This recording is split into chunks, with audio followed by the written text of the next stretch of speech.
Assalamualaikum warahmatullahi wabarakatuh.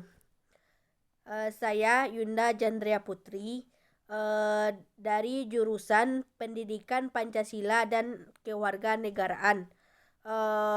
NIM 20052032. Di sini saya akan menjelaskan materi-materi tentang ilmu negara.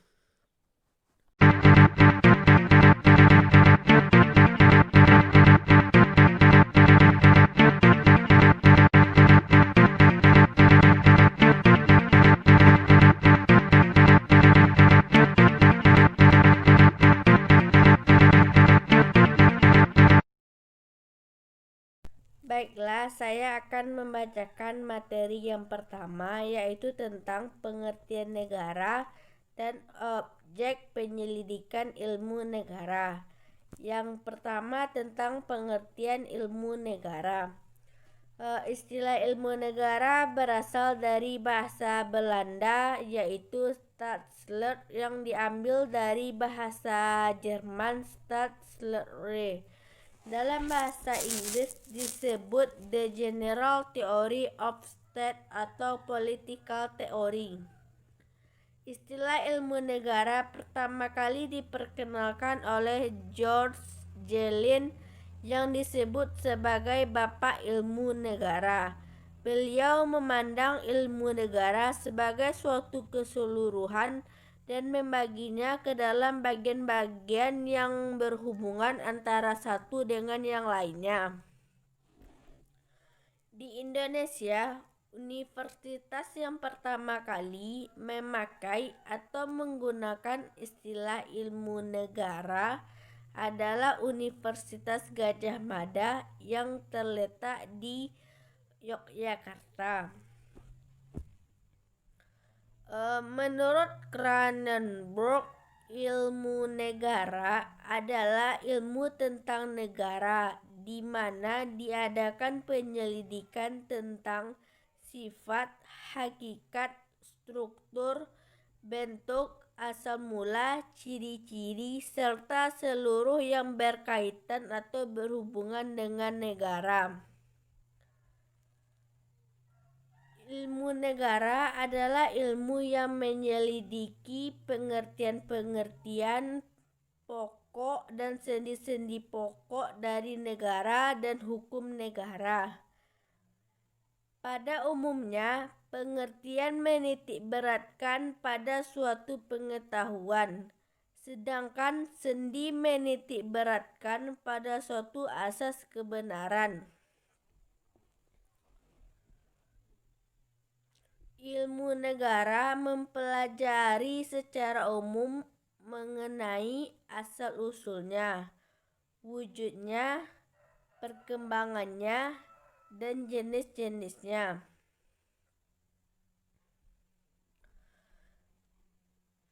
Selanjutnya, objek penyelidikan ilmu negara. Menurut Cranenburg, objek penyelidikan ilmu negara adalah negara, di mana di dalam ilmu negara diselidiki asal mulanya, sifat, hakikat, dan segala sesuatu yang berhubungan atau berkaitan dengan negara.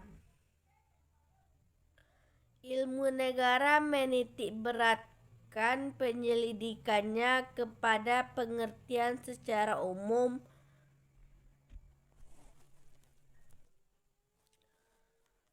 Profesor Muhammad Nasrun SH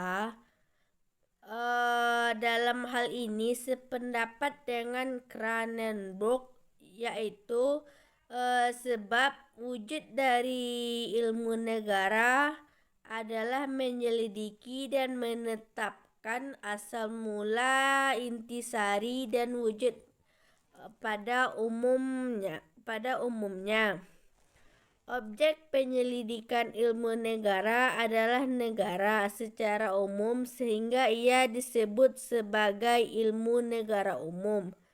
Jadi, dapat disimpulkan bahwa ruang lingkup serta objek penyelidikan ilmu negara adalah negara dalam pengertian abstrak terlepas dari waktu dan tempat tertentu.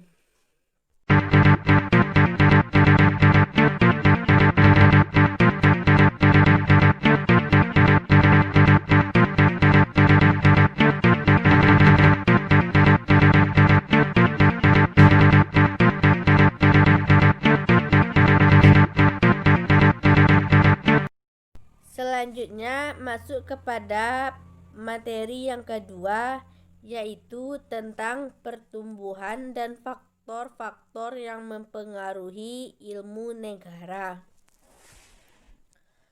Di dalam negara utuh, banyak pendukung untuk memajukan suatu bangsa, sehingga dilahirkanlah ilmu negara untuk mempelajari fenomena-fenomena yang sedang terjadi untuk memberikan pemahaman terhadap perkembangan ilmu negara.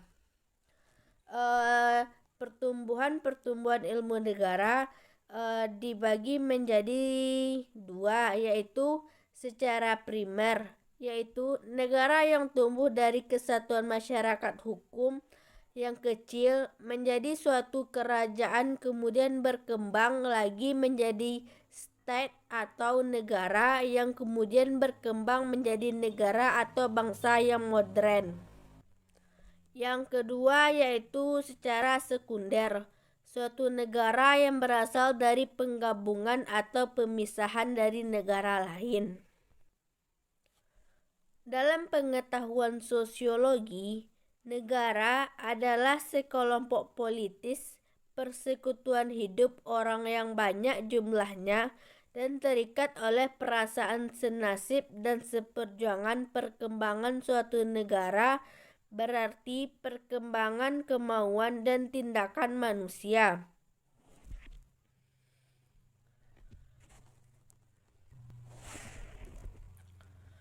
Negara merupakan bentuk pergaulan yang spesifik, yaitu syarat-syarat tertentu, daerah rakyat, dan pemerintahannya menurut Oppenheim, Lord Page. Unsur-unsur negara tersebut adalah seperti 1. Rakyat, 2. Daerah, 3. Pemerintahan yang berdaulat. Kemudian Plato membagi pertumbuhan negara menjadi beberapa taraf, yaitu 1. Plato mengatakan bahwa manusia tidak bisa hidup sendiri. Untuk itu manusia disebut sebagai makhluk sosial, dan manusia berkehendak akan bantuan makhluk hidup lain. Dan manusia tidak bisa hidup sendiri karena manusia merupakan makhluk sosial.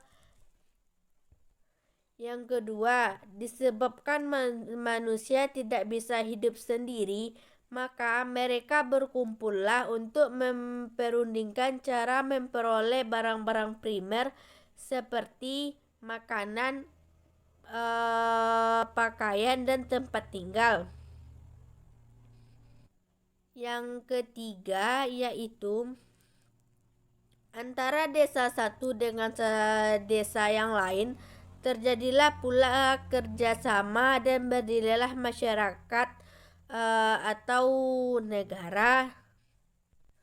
Dan antara negara satu dengan negara yang lain terjadi pula lah kerjasama untuk menciptakan hubungan diplomatik.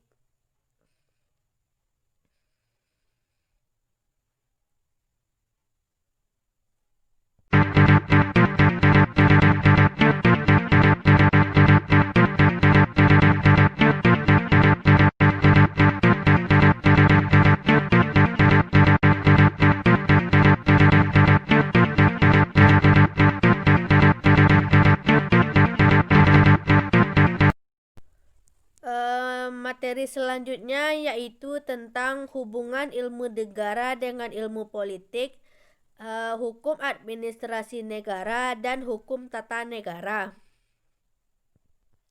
Yang pertama, hubungan ilmu negara dengan ilmu politik. Perbedaan ilmu negara dan ilmu politik terletak pada pusat perhatiannya yang menurut pandangan beberapa sarjana meliputi, yaitu ilmu negara merupakan ilmu yang bersifat teoritis, bebas, dan bernilai. Artinya, tidak mengadakan penilaian terhadap objek-objek yang disediakan. Sedangkan ilmu politik adalah ilmu yang bersifat praktis, mengadakan kritik dan penilaian terhadap objek yang dipelajari. Kemudian ilmu negara memandang negara dalam segi statisnya, artinya mempelajari negara dalam keadaan diam, yakni mengadakan penyelidikan terbatas pada kegiatan hukumnya, mendeskripsikan lembaga-lembaga negara sebagai institusi politik. Sedangkan ilmu politik bersifat dinamis karena berusaha mengadakan analisis atas peristiwa politik yang berkaitan dengan kekuasaan. Ilmu negara mempelajari negara berdasarkan pada metode atau pendekatan-pendekatan tertentu seperti yuridis. Sedangkan ilmu politik berdasarkan pendekatan sosiopolitik, yakni dengan memperhatikan faktor-faktor sosial atau sosiologi dan faktor kemasyarakatan lainnya. Oleh karena itu, dapat dikatakan hubungan antara ilmu negara dengan ilmu politik terjalin hubungan yang saling melengkapi dan saling memenuhi satu sama lain dalam pendalaman dan pengembangan ilmu masing-masing. Selanjutnya, hubungan antara ilmu negara dengan hukum administrasi negara atau HAN. Ilmu negara menyelidiki pengertian-pengertian pokok dan sendi-sendi pokok negara yang dapat memberikan dasar-dasar teoritis yang bersifat umum bagi hukum administrasi negara. Agar dapat memahami dengan sebaik-baiknya dan sedalam-dalamnya hukum administrasi negara, sudah sepatutnya lebih dahulu menguasai pengetahuan mengenai pengertian-pengertian dan sendi-sendi pokok negara yang diselidiki oleh ilmu negara.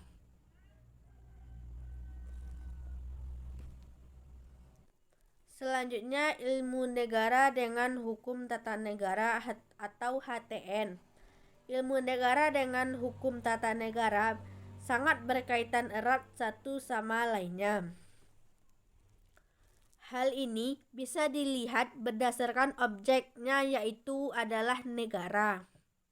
Ilmu negara yang pertama kali diperkenalkan oleh George Jelin sebagai ilmu pengetahuan yang mempelajari tentang pokok dan sendi-sendi pokok tentang negara, dapat dijadikan dasar teori yang bersifat umum bagi hukum tata negara. Kata umum tersebut menunjukkan bahwa dasar kajian dari ilmu negara mencakup hal-hal yang bersifat umum, seperti teori terbentuknya negara, sifat dan hakikat negara, unsur-unsur negara, bentuk-bentuk negara, tujuan negara, dan fungsi negara, yang semuanya itu merupakan asas-asas pokok-pokok dari negara. Dari uraian tersebut menunjukkan bahwa ilmu negara akan menjadi kiblatnya terbentuknya hukum tata negara dan hukum-hukum lainnya yang ada di lingkup negara. Keadaan negara ini dapat direfleksikan dengan sebuah pohon di mana ilmu negara menjelaskan tentang kriteria-kriteria sehingga dapat dikatakan pohon atau sayuran. Sedangkan hukum tata negara menjelaskan tentang struktur-struktur dari pohon tersebut seperti daun, akar, dan batangnya.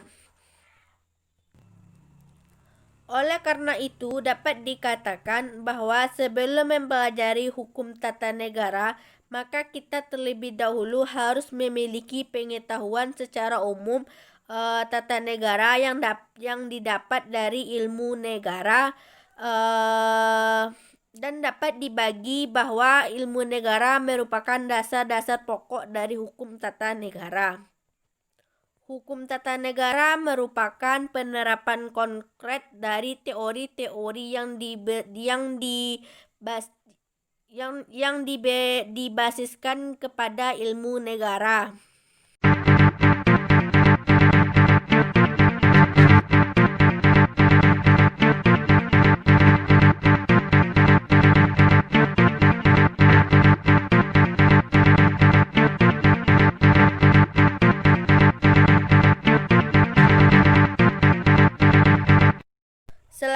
Materi selanjutnya yaitu tentang teori-teori tentang sifat hakikat negara. Sifat negara merupakan suatu keadaan di mana hal tersebut dimiliki agar dapat menjadikannya suatu negara yang bertujuan. Sifat-sifat tersebut umumnya mengikat bagi setiap warga negaranya dan menjadi satu identitas bagi negara tersebut. Sifat suatu identitas bagi negara terkadang tidaklah sama dengan negara lainnya. Hal ini tergantung pada landasan ideologi negaranya masing-masing. Namun, ada juga beberapa sifat negara yang bersifat umum dan dimiliki oleh semua negara lainnya. Sifat-sifat negara yaitu seperti 1. Sifat memaksa merupakan suatu badan yang mempunyai kekuasaan terhadap warga negaranya. Hal ini bersifat mutlak dan memaksa. Yang kedua yaitu sifatnya monopoli.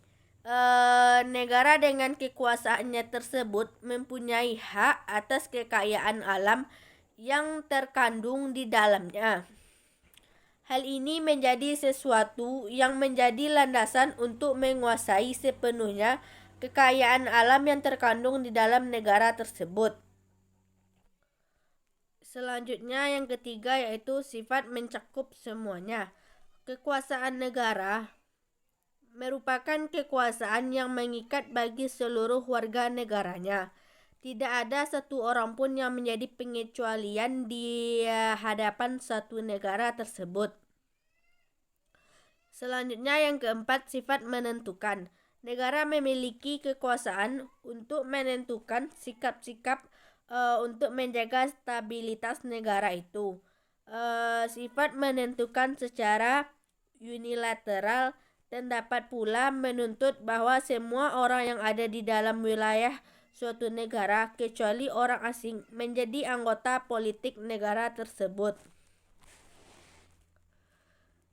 Kemudian hakikat negara merupakan salah satu dari bentuk perwujudan dan dari sifat-sifat negara yang telah dijelaskan di atas. Ada beberapa teori tentang hakikat negara tersebut, yaitu yang pertama teori sosiologis.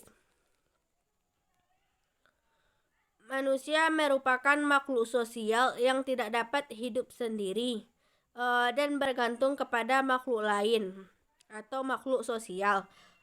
Kebutuhan antar individu tersebut membentuk suatu masyarakat. Di dalamnya terdapat ruang lingkup masyarakat, terdapat banyak kepentingan individu yang saling berkaitan satu sama lain.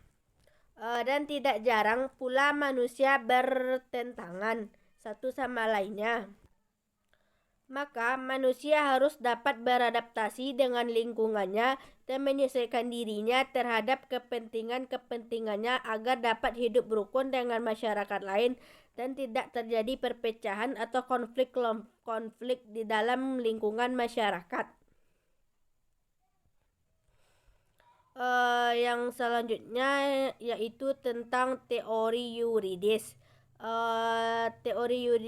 Teori yuridis mencakup berbagai hal seperti patriarkal, yaitu teori yang menganut asas kekeluargaan, di mana terdapat suatu orang yang bijaksana dan kuat dijadikan sebagai kepala keluarga dan dapat memimpin keluarga itu dengan baik, agar hidup sejahtera, rukun, dan damai, tidak terjadi konflik-konflik dalam berkeluarga.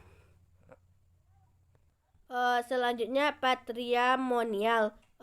Raja mempunyai hak sepenuhnya atas daerah kekuasaannya, dan setiap orang yang berada di wilayah tersebut harus tunduk terhadap raja tersebut, tidak boleh membangkang terhadap apa yang diperintahkannya, dan tidak boleh melanggar apa yang ada di peraturan-peraturan di kekuasaan tersebut. Selanjutnya perjanjian. Raja mengadakan perjanjian dengan masyarakatnya untuk melindungi hak-hak masyarakat itu. Dan jika hal tersebut tidak dilakukan, maka masyarakat dapat meminta pertanggungjawaban kepada rajanya yang mempunyai hak sepenuhnya.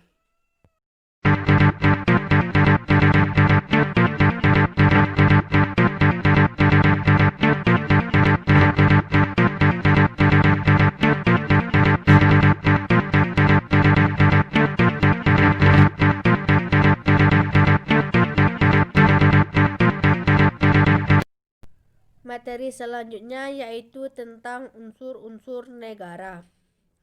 Unsur-unsur berdirinya suatu negara terdiri atas dua unsur yang sangat wajib, yakni unsur konstitutif atau unsur pokok dan unsur deklaratif. Serangkaian unsur-unsur tersebutlah yang harus dipenuhi oleh sebuah negara sehingga negara tersebut layak disebut sebagai negara yang utuh. Yang pertama, unsur konstitutif. Unsur konstitutif adalah unsur yang paling penting di mana menjadi syarat wajib yang harus dimiliki oleh calon negara. Yang kedua, unsur deklaratif. Unsur deklaratif adalah unsur tambahan yang boleh saja tidak dimiliki oleh sebuah calon negara. Mengenai unsur-unsur negara, pada tahun 1933 adanya konvensi yang mengatur tentang apa yang harus dimiliki oleh setiap calon negara untuk negara yang disebut dengan Konvensi Montevideo. Dan saya akan menjelaskan tentang unsur-unsur konstitutif dan unsur deklaratif. Yang pertama, unsur konstitutif. Suatu negara yang berdirinya suatu negara atas unsur-unsur pembentuknya yang dimiliki oleh organisasi-organisasi lain. Unsur pembentuk berdirinya suatu negara yakni adanya rakyat, adanya pemerintahan yang berdaulat, dan ada wilayah. Poin ketiga itu sangat penting disebut sebagai unsur-unsur pokok untuk berdirinya sebuah negara yang menjadi syarat mutlak untuk terbentuknya suatu negara yang utuh. Suatu negara tidak bisa disebut sebagai negara yang utuh jika salah satu dari unsur-unsur tersebut tidak ada di dalam sebuah negara. Seperti satu, rakyat. Pertama-tama harus ada rakyat. Dalam istilah yang lebih umum sering pula digunakan sebagai istilah masyarakat atau sekumpulan individu-individu yang saling berintegrasi dan mendiami suatu wilayah tertentu. Adanya rakyat artinya dan ada orang-orang yang hidup dan menjadi subjek pemerintahan dan aturan-aturan yang ditegakkan. Negara tanpa rakyat bukanlah negara, melainkan tanah yang antah berantah berupa pulau-pulau yang tidak berpenghuni. Rakyat bisa pula disebut sebagai penduduk warga negara. sebagai penegasan di sini bahwa ada pula penduduk non-warga negara. Atas adanya rakyat inilah yang merencanakan, merintis, mengendalikan, bahkan menyelenggarakan pemerintahan suatu negara. Yang kedua yaitu wilayah. Setelah rakyat terpenuhi, selanjutnya yang diperlukan adalah wilayah. Wilayah ini memiliki peran yang sangat penting. Wilayah bisa jadi seperti daratan, lautan maupun udara, termasuk ekstrateritorial dengan batas-batas tertentu. Batas-batas wilayah tersebutlah yang memberikan kejelasan negara lainnya. Batas suatu negara dapat ditentukan oleh satu batas alam, yaitu seperti wilayah berupa danau, sungai, selat, laut, dan gunung. Yang kedua, batas buatan seperti tembok, pagar, dan jalan raya. Kemudian batas astronomi. Berbeda dengan batas alam dan batas buatan, batas astronomi ini berupa garis lintang dan garis bujur. Yang ketiga yaitu adanya pemerintahan yang berdaulat. Unsur pemerintahan juga memiliki peran yang sangat penting di sini. Pemerintahan bahwa di sini merupakan pemerintahan yang di dalamnya berdaulat. Pemerintahan yang sah berarti pemerintah yang sah oleh rakyat untuk menjalankan pemerintahannya. Sedangkan itu, pemerintahan yang berdaulat memiliki arti kekuasaan penuh untuk pembentukan jalannya suatu negara.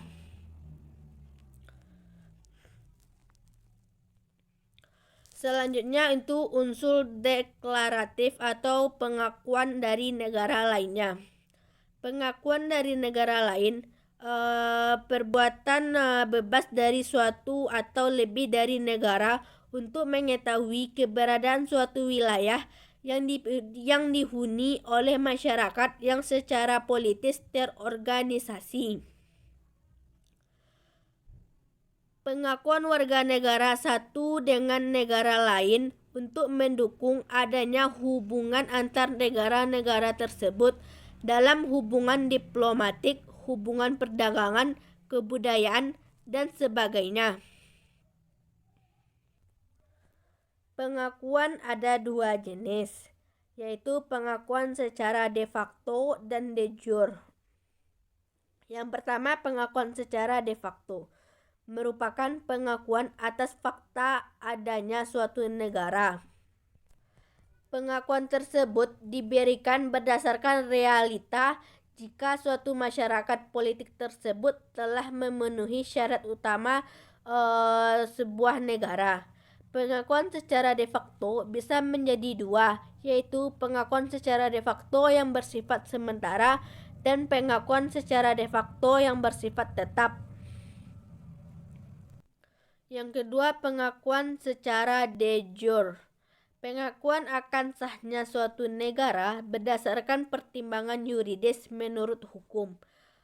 Dengan pengakuan secara de jure, suatu negara mendapatkan hak-haknya di samping kewajibannya sebagai anggota keluarga bangsa dunia. Berdasarkan sifatnya, pengakuan secara de jure dapat dibedakan sebagai berikut. Yang pertama, pengakuan secara de jure bersifat tetap, dan yang kedua, pengakuan secara de jure bersifat penuh.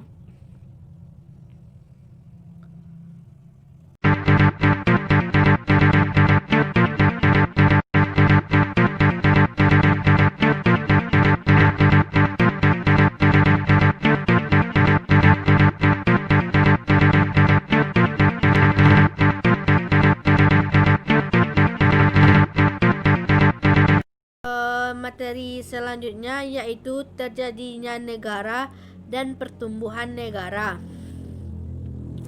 Asal mula terjadinya negara dibagi menjadi dua, yaitu secara primer dan secara sekunder. Yang pertama, secara sekunder. Asal mula terjadinya negara secara sekunder biasa disebut juga dengan pendekatan teoritis yang bersifat dugaan yang dianggap benar. Negara terjadi melalui beberapa tahapan dan tidak ada hubungan dengan negara yang telah ada sebelumnya. Tahapan terjadinya negara. 1. Genotype atau suku. Terdapat istilah primis inter pares yang artinya yang utama di antara sesama. Selanjutnya Reich atau kerajaan. Di sini muncul kesadaran hak milik dan hak atas tanah. Selanjutnya state. Kesadaran akan perlunya demokrasi dan kedaulatan rakyat. Dan selanjutnya diktator neti. Kemudian secara sekunder. Asal mulanya terjadinya negara secara sekunder lebih pada pendekatan fakta atau kenyataan. Terjadinya negara atau lahirnya negara ada hubungan dengan negara yang telah ada sebelumnya. Terdapat beberapa macam dari asal mula terjadinya negara secara sekunder. Yang pertama yaitu proklamasi. Proklamasi yaitu pernyataan kemerdekaan dari penjajahan bangsa lain. Selanjutnya fusi, peleburan dua negara atau lebih dan membentuk satu negara. Aneksasi, pencaplokan suatu daerah dikuasai negara lain tanpa perlawanan. Aksesi, penarikan, bertambahnya suatu wilayah karena proses pelumpuran laut dalam kurun waktu yang lama dan dihuni oleh kelompok. Selanjutnya cesi, penyerahan, yaitu sebuah daerah diserahkan kepada negara lain berdasarkan perjanjian.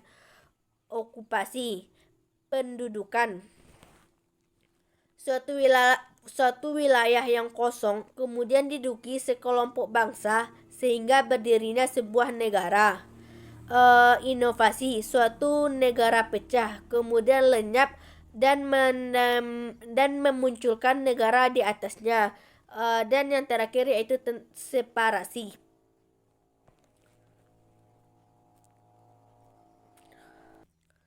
Selanjutnya pertumbuhan negara. Pertumbuhan negara menjadi dua, yaitu secara primer dan secara sekunder.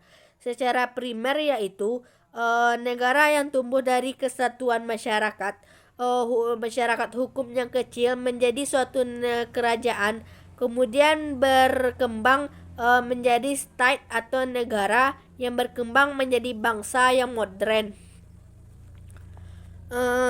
B. Sekunder, suatu negara yang berasal dari penggabungan atau pemisahan dari negara lain. Plato membagi pertumbuhan negara menjadi beberapa taraf. Pertama, Plato mengatakan bahwa manusia tidak bisa hidup sendiri. Untuk itu manusia butuh makhluk lain untuk kelangsungan hidupnya.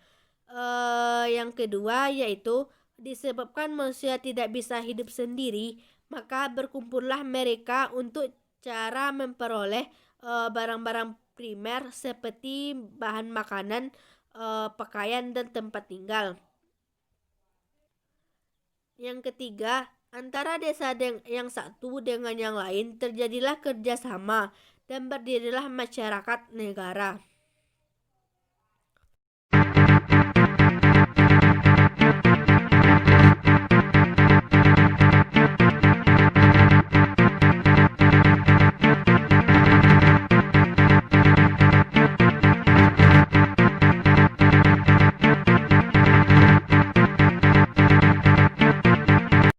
Materi selanjutnya yaitu tentang teori-teori pembenaran negara.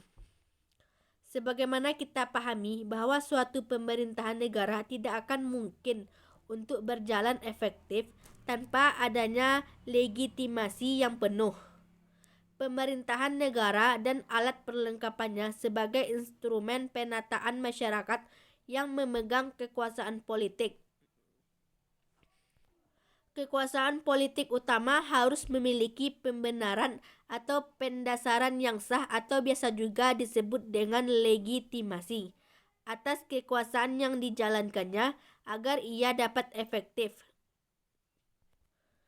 Dalam ilmu negara umum disebutkan bahwa keberadaan negara dapat dibenarkan berdasarkan sumber-sumber kekuasaan, antara lain. Yang pertama, kewenangan langsung maupun yang tidak langsung dari Tuhan semesta alam yang diterapkan dalam bentuk konstitutif, dan kepercayaan yang diformalkan dalam ketentuan negara atau biasa juga disebut dengan teori teokrasi. Yang kedua yaitu kekuatan jasmani maupun rohani serta materi yang diefektifkan sebagai alat berkuasa. Yang ketiga, adanya perjanjian baik yang dipersepsi sebagai perjanjian perdata maupun publik. Secara garis besar, ada 4 teori legitimasi yang menjadi pembenaran atau dasar pembenar kekuasaan negara, yaitu sebagai berikut. Yang pertama, legitimasi teologis. Bangsa Indonesia mengakui kemerdekaan negaranya sebagai rahmat Allah yang Maha Kuasa. Keberadaan negara yang dibenarkan dengan perpanjangan tengah tangan dari kekuasaan Tuhan yang memerintahkan hukumnya agar hidup teratur dalam mengabdi padanya. Bernegara merupakan manifestasi pengabdian hamba terhadap Khalidnya. Pandangan ini kerap kali disebut dengan teokrasi. Yang kedua yaitu legitimasi sosiologis. Pengakuan masyarakat atas adanya kekuasaan negara biasanya terlihat dari kenyataan politik yang menunjukkan adanya kekuatan kelembagaan negara yang menguasai pri kehidupannya sebagai warga negara. Pengakuan ini kemudian menjadi persetujuan sosial di mana rakyat tunduk kepada ketentuan-ketentuan negaranya. Yang ketiga yaitu legitimasi yuridis. Pembenaran dari sudut hukum atau yuridis terlihat dari adanya dasar hukum yang jelas atas keberadaan entitas negara. Negara Republik Indonesia dengan proklamasi keberadaannya sebagai nation state baru. Entitas negara baru ini masuk dalam pergaulan masyarakat hukum internasional. Pada tanggal 17 Agustus 1945, keberadaan konstitusinya Undang-Undang Dasar 1945 menegaskan dasar yuridis eksistensi ketatanegaraannya sebagai komunitas politik yang mandiri, tidak berada di bawah kedaulatan negara lain dan mampu mempertahankan kemerdekaan secara politik maupun sosiologi. Yang keempat yaitu legitimasi etis atau yuridis. Pendasaran keabsahan keberadaan negara secara etis dapat dilihat dari pendapat Wolff dan Hegel. Pembentukan negara merupakan keharusan moral yang tertinggi untuk mewujudkan cita-cita tertinggi yang bernama negara. Tindakan kekuasaan dari negara yang dibenarkan karena negara memang merupakan cita-cita manusia yang membentuk dalam konteks negara Republik Indonesia secara etis keberadaan negaranya dijaga. Baiklah, cukup sekian materi dari saya. Jika ada kata-kata saya yang salah, mohon dimaafkan. Saya sudahi dengan Assalamualaikum warahmatullahi wabarakatuh.